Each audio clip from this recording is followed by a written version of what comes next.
I'm a gorilla, all I see is red. I'm sending shots right to his head. Fuck nigga, don't run. Everybody get shot.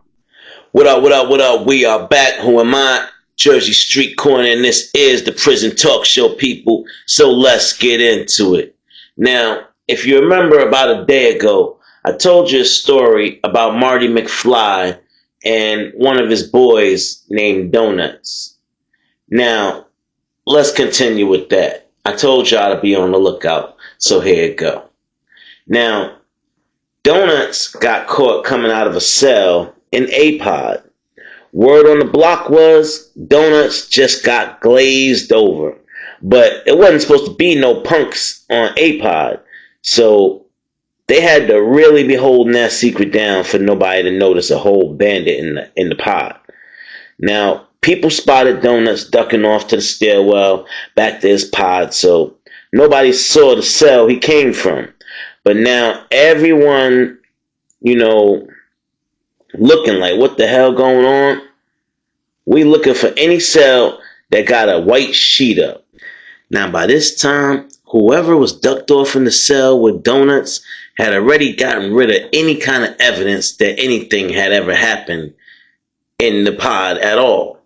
So you got to be really touchy how you go about it, because the whole pod is filled with apes and gorillas. You can't just go pointing fingers and accusing people of things. That kind of thing, definitely not.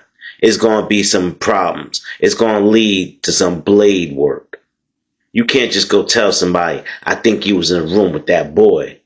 Nah, now you just made a problem for yourself. Now they got to prove to you that they ain't with no punks, and they're unalive you to make sure you understand it. So some of the OGs go in the day room and they decide they're going to just drop a public service announcement. Listen up, y'all. Listen up. Now, I want everybody that can hear my voice understand I'm triple OG in this bitch. And we saw that punk leaving our pod today. It ain't gonna be none of that. The next time we see a punk over here, it's gonna be repercussions. The punk gonna pay, and so will you. Now let me reiterate myself. If we see any of you gangsters messing with punks in this pod, you will answer to prison justice. Ain't going down over here, not like that. You ain't putting that kind of name on the gang. So either you straighten up and fly right, or you gonna get left. Now, what the OG just did, that's called stirring the pot. And what I mean by that is, he wants everybody to go talking about what he just said. He wants everybody to gossip. He wants the word to spread all over the whole pod, because he knows somebody is listening. Somebody was in the cell with that punk, and that message just reached them one way or another. So, let alone the fact that everybody's on edge, everybody's looking out to see who's moving different and who just might end up being a punk, and what gang, they belong to, and how that gang gonna deal with them. Now, a couple of guys, would hear things, and of course you're going to have your rumors, but you cannot act solely on rumors. You have to have physical proof. You have to see something with your own eyes. You can't just hear it. Now, there was word going around the box that the guy that was in that cell belonged to the Bloods gang. Yeah, y'all. And that rumor was coming from a pretty credible source. Supposedly, one of the COs gave intel that they actually saw this Blood, hanging out with the punk outside of the pod in other locations in the prison that nobody in the pod would know about.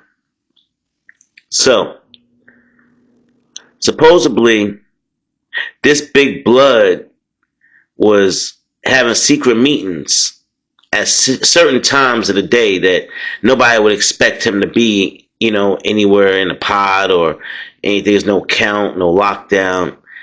He had a special meeting place that he would meet up with this punk under the steps. And supposedly he got caught by a CO. And the CO told him, hey man, I know y'all just go back to your pod, man. Just go back to your pod. But this ain't cool. I'm gonna tell you right now, this ain't cool. Cause the CO was cool with the Bloods. So he ain't write him up or nothing like that. He let Donuts go. Caught them messing around under the stairs, y'all. But he did go back and tell the Bloods. Now, like I said, they can't go solely off of his information, so they need to set something up where they could actually see it go down themselves. So now people are following this Blood around to his programs, to church, to wherever he might go, that he's not with the gang. They want to know his every movements. Now, I'm going to tell y'all, this guy's name was Raleigh. And he was supposed to be the big 8, the homie. Raleigh was about 250, maybe 275 pounds. Big dude. And, he looked like an 8. Like, standing at the cell, beating on his chest. He looked like an 8. And he acted like one. He was wild. And, he pushed that blade. So nobody in a million years would think that rumor could possibly be true about Raleigh. But somehow, some way, now the Bloods have to find a way to question him about this matter without him taking offense and, it being an issue. Because if they're wrong, it's definitely going to be an issue. Then it's going to be, the whole, who'd you hear this come from? I need the one with them. I need that fade, this and that. So ain't nobody want to go through all of that. The easiest thing to do is catch him red-handed. So Raleigh, he was meeting up with a punk.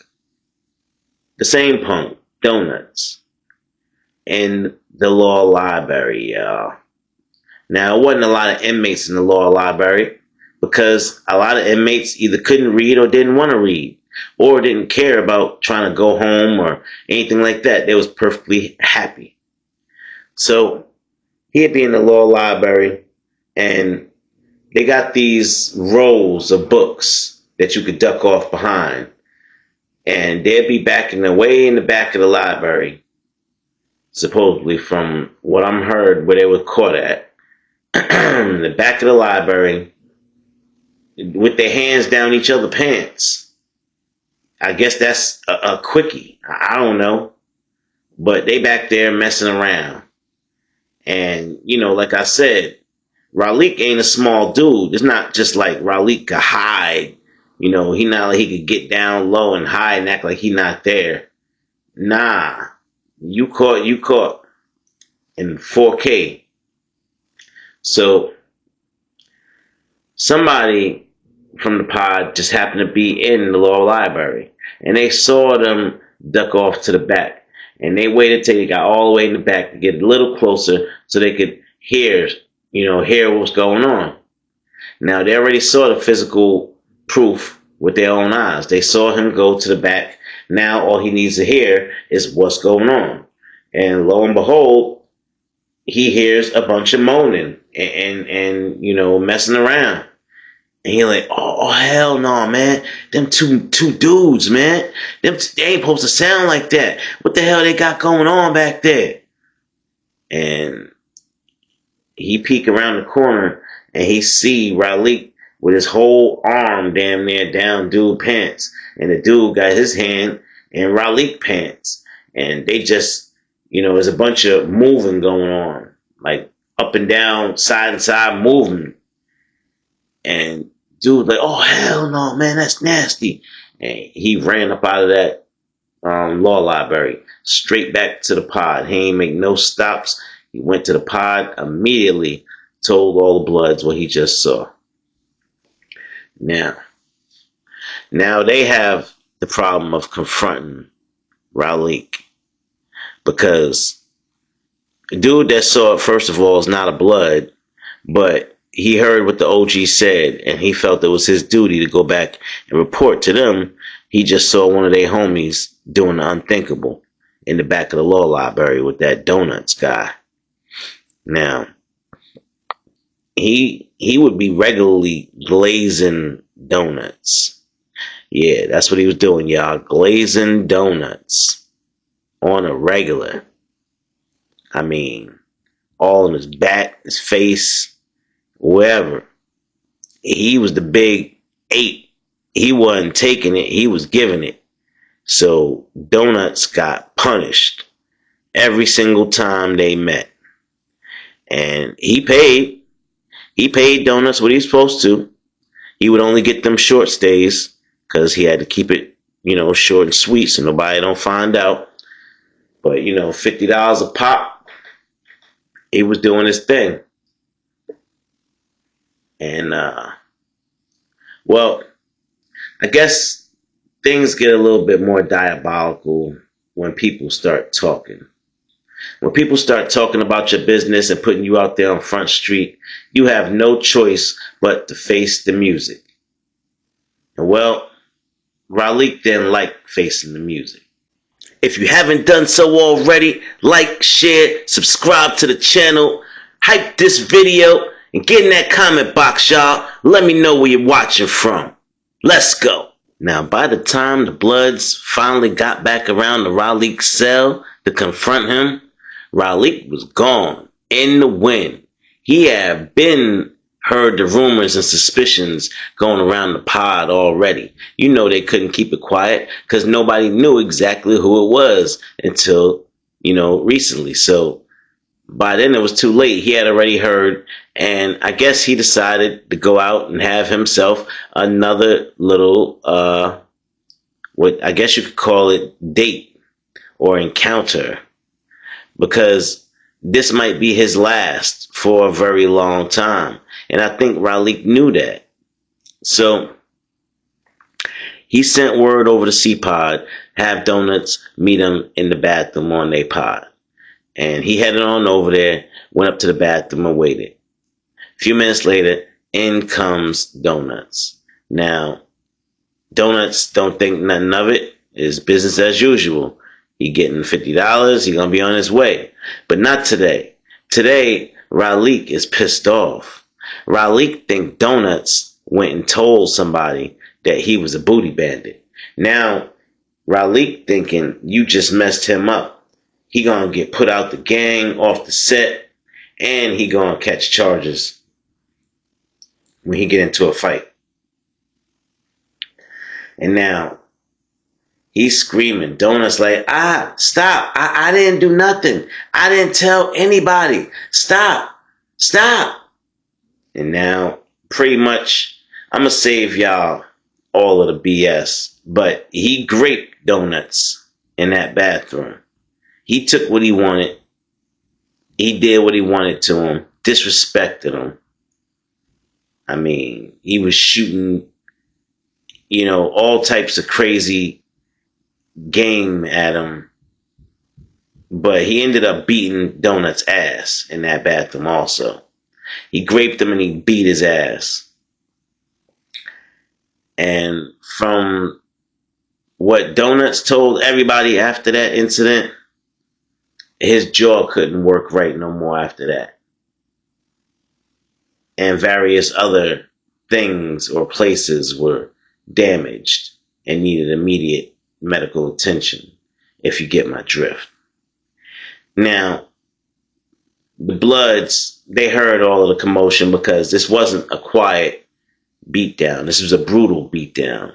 He beat a punk down, somebody that wasn't fighting back to the fullest after he just got done maxing him out. So this ended very, very violent. The Bloods just took advantage of the fact that he was right there in the bathroom. They grabbed him, and they already told him what it was. You off the set, homie. and they started stomping, punching, elbowing, and beating him down. No explanations, nothing. You already know what you did, and it's over. No talking. And at least 40 of them stomped him out in that bathroom and left him there. Now, Raleigh, he learned a very, very good lesson. For one, if you gang, leave that booty bandit shit for somebody else. Because if you're going to represent the gang, you better represent right, or you're going to get left. It's simple as that. Everybody getting shots. Boom, boom, boom. Fuck boy, don't run. Yeah. Alright, listen, y'all. That is going to be the end of this story. I hope you liked it. Like, share, subscribe. Get in the comment box. Let me know what you think. This is the Jersey Street Corner Prison Talk Show. I am your boy, Jersey Street Corner, and I'm out.